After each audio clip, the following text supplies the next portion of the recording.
కృపలో కొనసాగాలి. రెండోది క్రీస్తు యొక్క ఇదేంటి కార్యం ఏంటంటే, ఆయన ఎందుకు వచ్చాడంటే మనలందరినీ విమోచించడానికి, మనందరినీ పవిత్రపరచడానికి. మూడవది మనలందరినీ తన సొత్తుగా చేసుకోవడానికి. అందుకే ఈ లోకానికి ఆయన వచ్చాడు. అదే ఆయన జననంలో మనం ఏం చేయాలి? క్రీస్తు మరణాన్ని జ్ఞాపకం చేసుకోవాలి. క్రిస్మస్ అంటే ద మెసేజ్ ఆఫ్ క్రాస్ అన్నమాట. క్రిస్మస్ అంటే ఏంటి తెలుసా? సిలువను గుర్చిన సందేశమే క్రిస్మస్, నిజమైన క్రిస్మస్.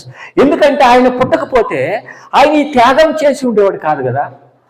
మరి ఆ త్యాగం చేయకుండా ఉంటే మన క్రైస్తవ సంఘం లేదు కదా, క్రైస్తవులు లేరు కదా, మరి రక్షణ కార్యం లేదు కదా, రక్షణ నిశ్చయత లేదు కదా, మన క్రైస్తవమే లేదు. అసలు క్రీస్తు అనేవాడే మనకు తెలిసి ఉండేవాడు కాదు, పరిచయం ఉండేవాడు కాదు కదా. ఆయన జననంలో ఆయన త్యాగం ఉంది. ఆయన